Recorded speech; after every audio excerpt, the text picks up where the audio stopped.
with two assassins basically that can flank and instantly kill your AD carry or your Azir in the back. So they have very, very defensive pings to stop that from flank from happening. And now the trick for Fnatic is to keep pushing mid lane. Honestly, if you keep pushing mid down to this tower, the melee champion will be spotted sitting under that tower, and you can have full vision of where ADG is going on the map, and they cannot flank due to these defensive pink wards. I also must say an important thing for Fnatic is not to all blow their ultimates at the same time. As soon as EDG initiate, they have to be careful. Because Fnatic have so many tools, they have to be careful not to overlap all of them.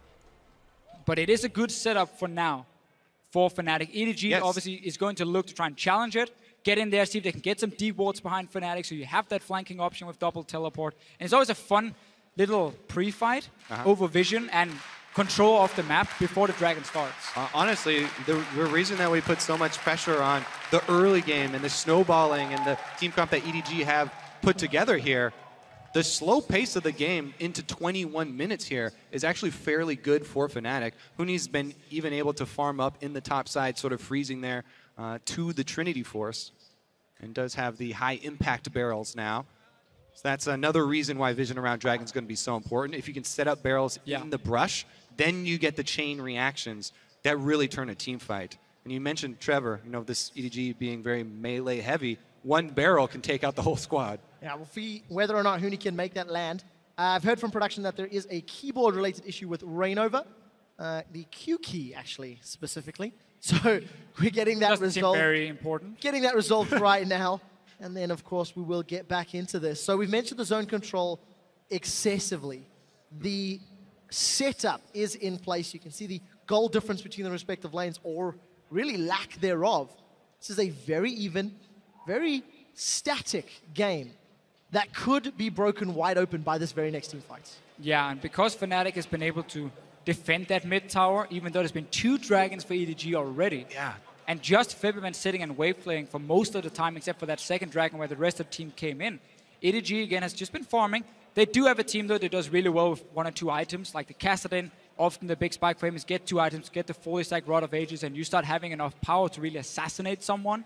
Mordekaiser as well, once that Rylai is coming in. So it's not all terrible for EDG getting these big items, but they cannot now afford to lose a fight, because then the game simply just runs away from them. Now, game running away, EDG have got great scaling in their Kassadin and Fiora, questionable in Mordekaiser because it's so dependent on finding that third Mace of Spades. I quite like the tools that Fnatic have going forward, but it then relies entirely on the communication execution and not messing up, right? Yeah. I've just heard from our stats guy that Reckless has currently dealt, I think, 374 damage to champions. So, Fisher, you talked about him farming those side lanes. 153 CS, Blade of the Rune King picked up, and sitting on 1,200 gold. So he's making his way towards his second item. But, at what point does he become powerful enough to actually deal with Deft, who's got the Hextech Revolver and Rylai's? Well, we hopefully should never see a Reckless alone versus Deft situation. Fnatic is going to do this as a team, but when it comes to his damage, I mean, we know the scaling of a Vayne.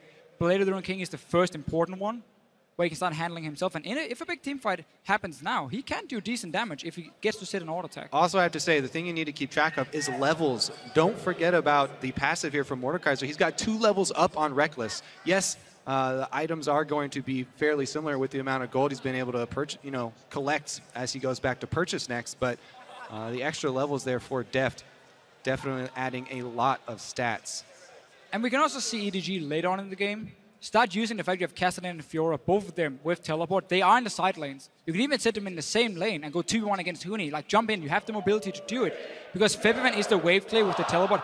He's the guy sitting mid lane for Fnatic all the time. So he cannot respond to the side lane pressure of double TP.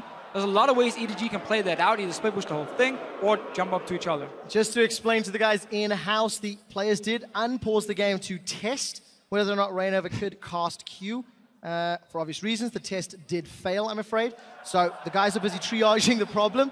We need to get that spell once again resolved. We will continue to troubleshoot that. We've broken down some of the mechanics here, individual plays, the team fights.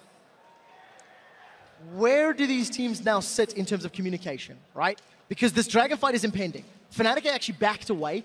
Just before the pause came in, they set up, they siege middle, they peeled back. Fisher, you've touched on the defensive wards. and Fnatic are now on their line of defensive wards. They've had a good 10 minutes to set up how they want to execute this next team fight. So both teams should be very ready. It looks like, EDG have moved in. They have to clear out some Fnatic vision before they set themselves up, though. And that is the key thing for EDG and why they're moving back in.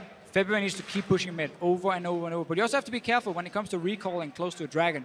If you do sit on 15, 1600 gold, you really want to go back to base. You want to spend it all, but you can't because instant dragon is going to be started then, and that's what's going to cost it. Fnatic, if they give up another dragon to EDG, not only is it going to be 3 dragons for 0, that dragon should matter when it comes to taking down that mid tower. So let's talk dragon mechanics. 1 and 2 were not good. We've seen Mordekaiser 4 other times at the tournament. Right.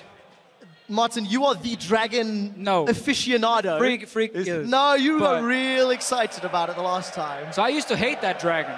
But now I'm starting to loving it a little bit more. Just a little bit. But I think the way Deft is playing with it is really wrong. Because what he's doing all the time is he's going in, he sends it straight into the tower with no minions. And Fnatic just sits there and hits it and just kills it. And because it's 3 melee champions, or even 5 maybe, 4 of them, sorry, Thresh can hit from range. EDG can't follow. The dragon is not enough for them to go in and hit the tower. So they just send it in and kill it. They don't use the minion waves at all, and that's a big mistake. My question is, are they going to let him retake this test? Is it graded on a curve? Come on.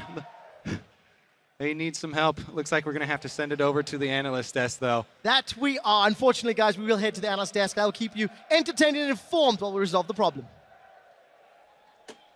That we will. Thank you very much, Quick Shot. There is seemingly an issue with Reignover's Q on Gragas. Now, there is the proposed situation, which there's a known bug with Gragas, where you can't use your Q until you die. Yeah. So right now, we have officials discussing what will happen, whether or not it is an issue with the keyboard or the game itself.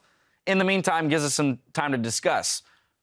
Drastically different strategy here by EDG with abandoning the triple TP. They still have the Fiora on the top lane, but a Kassadin, a Mordekaiser, and a very interesting, and that was all initiated by Fnatic, leaving Mordekaiser and GP up in the picks and bans phase. And that's really brave, because one thing that we learnt about EDG in the finals, actually, is that Pawn's Pirate is, like, really good. Like, his Gangplank is really feared in the LPL, and he was playing at mid lane a lot and was getting really good success rates with it, like farming up an absolute monster. And because Clearlove is more of a go into the enemy jungle, Pawn would, like, clear mid wave, go to Wolves, clear mid wave, go to Wraith. Here we're getting, like, 70 CS. An homage to the French crowd with the wave. Nice to see the audience taking it all with a grain of salt and keeping a good attitude. As we are in the pause. Continue your point, though. Yeah, so I was really surprised they went with Mordekaiser, and what surprised me even further is how slowly they've played this game. Like, they are slow playing, and all melee comp against Azir. This is very dangerous. Yeah, for sure. They have a lot of scaling, though, right? You have Mordekaiser, who does a lot of damage, but you have Kassadin, who will be a large backline threat to the Azir and the Vayne later on, and these are all squishies, right? Everybody that you go after on